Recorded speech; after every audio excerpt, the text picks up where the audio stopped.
Is it possible to heal depression, and how can you do it? Today I'm going to be explaining this in today's episode.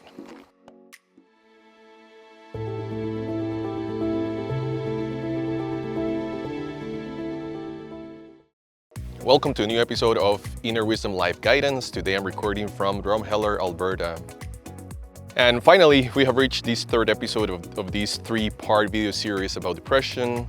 As I mentioned before the intro, I'm going to be explaining if you can heal depression and how you can do it. But remember, disclaimer, I'm not giving any medical or mental health advice. All I'm sharing is my knowledge, my experience, my wisdom. I'm using a book called When All Is Not Well by Swami. I'll share it below so that you can check it out. And if you believe you suffer from depression, please remember to seek professional help. It is important to understand what neurotransmitters are. And basically, they are chemicals that act as messengers in your body.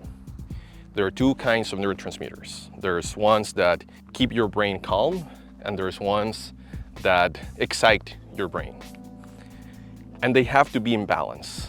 If you have a neurotransmitter imbalance, that's going to impact your physical and your mental health. And this is very relevant for healing depression. They have to be in balance.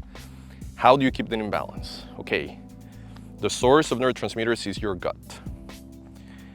And to have a healthy gut, you need to make sure that you do exercise, you eat well, and you rest, you sleep well. Those are three key things that you must do to make sure you have this balance of neurotransmitters.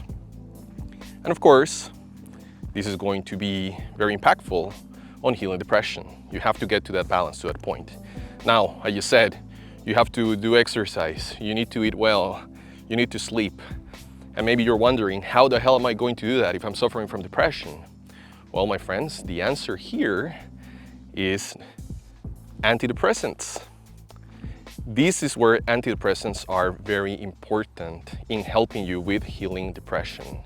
But first, it's important to understand that you are experiencing a level of depression where you actually need antidepressants. Let's talk about antidepressants. First, I am not a fan of antidepressants. So there's four things that you have to keep in mind when we're talking about taking antidepressants. The first one, which I already explained briefly, you need a proper diagnosis. In other words, if you don't need them, please don't take them. You need a proper diagnosis. You need to make sure that you really need them in order to be able to operate, to function properly. Number two, when you take antidepressants, you are artificially balancing your neurotransmitters, and this is something that should be done by your body in a natural way. What's going to happen is that you could develop a dependency on antidepressants, so you have to be aware of that. Number three, antidepressants should help you take action.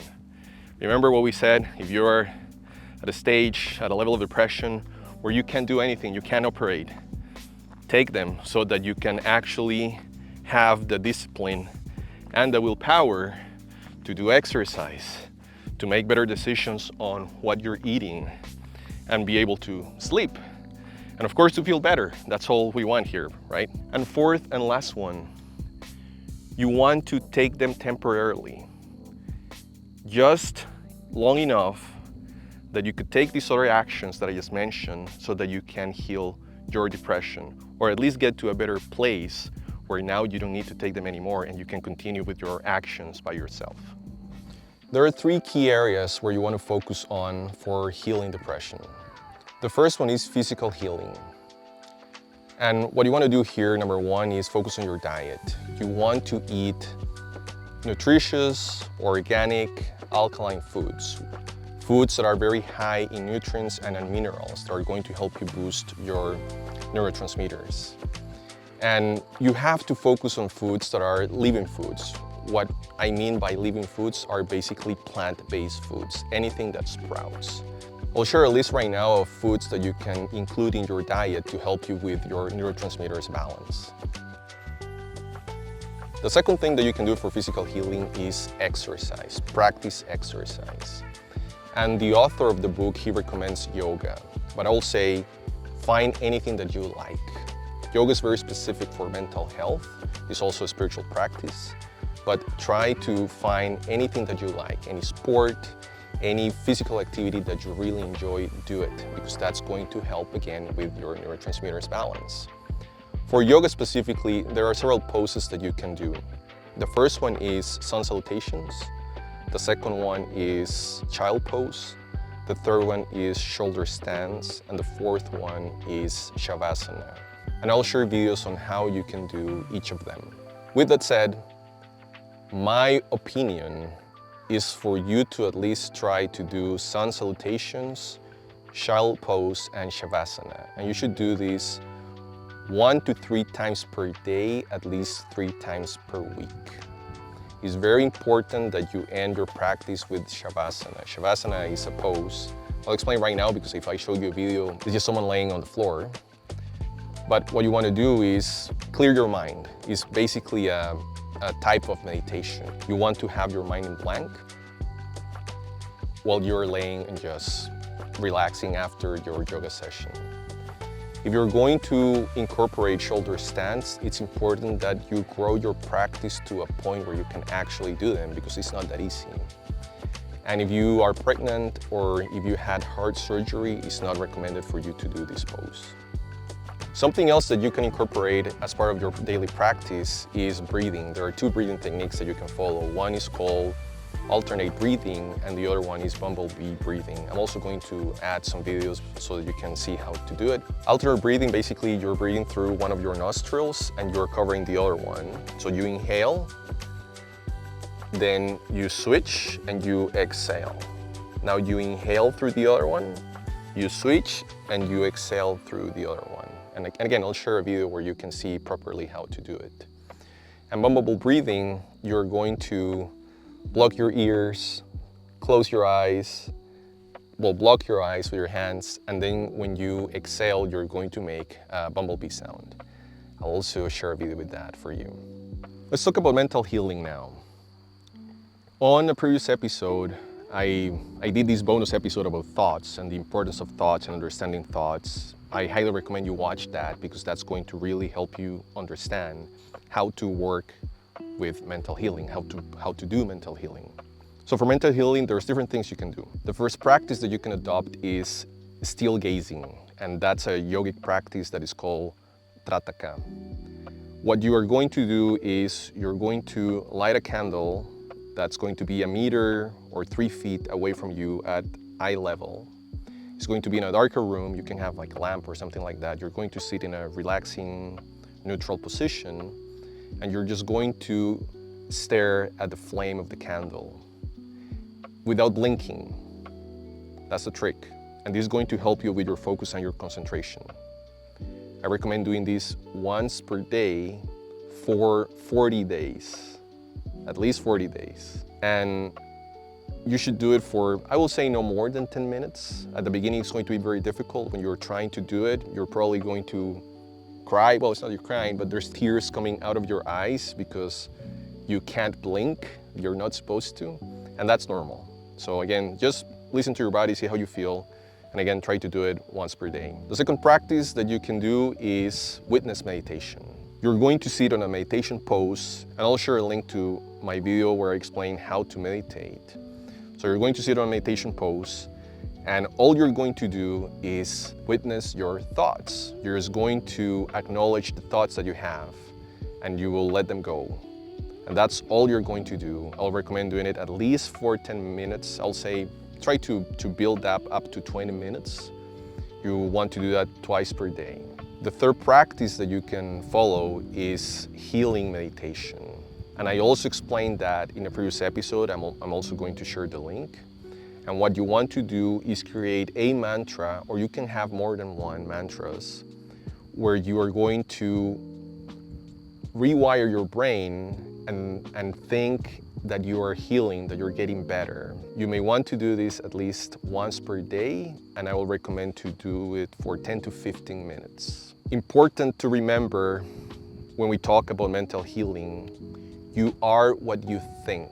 And this means that you have to be aware of what are the things that you're consuming that are influencing your thoughts. What are you reading? What are you watching? What are you listening to? You want to avoid anything that's toxic in your life to help you develop a positive mindset. So be aware of toxic habits that you have, toxic relationships that you have. This is very important and is going to really help you get to a better state. Your thoughts define your reality. The last area I'm going to talk about for healing is emotional healing. And probably this is the most difficult, most challenging, but also most impactful area that it's going to help you heal depression. Let me ask you a question. Which one do you believe is the most difficult emotion to practice, to adopt, that's going to help you feel calm, that's going to make you feel peace in your life? Let me know, write it down in the comments below. The answer is forgiveness. When you forgive, you let go. When you forgive, you heal. But it has to be real, authentic forgiveness. It's not just, yeah, I forgive this person because they did something bad to me. No, you really have to fully forgive. You will know it when you fully accept that you have forgiven someone who did something to you. I have explained in previous episodes that trauma usually is based on something that happened to you, that someone did to you. That creates an imprint in your mind. When you are able to forgive that person, the imprint is going to be erased. This is another way of erasing imprints besides practicing meditation. You are consciously deciding to forgive someone. That will erase that imprint from your mind. There are two practices that you can follow to help you with emotional healing. The first one is a yogic practice where you're going to, again, do the whole meditation pose and all the meditation preparation that you can watch in the video that I shared before. And I want you to think about the person that did something to you. You're going to have the person in your mind. Then you're going to visualize from your heart that you have this white, pure light that is forgiveness, that is compassion, that is love. And what you're going to do is that you're going to project this white light from your heart to the other person's heart. You can also do that with yourself, because maybe something that you did to someone and you have to forgive yourself. So just follow the same practice. Cover yourself with this white light that's coming from your heart. That's pure forgiveness. That's going to help you erase gradually this imprint that you have in your mind because of this trauma that happened previously in your life. The second practice that you can follow is an intellectual practice. And what you're going to do, this traumatic event that happened, you're going to write it down every day, and you're going to repeat it every day. And as you do this, the brain is very interesting. When there's repetition, whatever it is that you're repeating, it loses importance. And the intention of this practice is that you write about the event that happened to a point where it's not relevant anymore. So every day, and writing is an example. You can also talk about it to yourself. Like you can record yourself and then you can listen to it. And as you do this, you're going to remember more details. And it's important that you remember all the details. Where were you? What were you wearing? Because all these elements of that event that happened, they are going to be linked to the trauma that you have. You can also do this by talking to someone that you trust. You can explain to a person, this is what happened to me. And the person should be willing to listen and have empathy.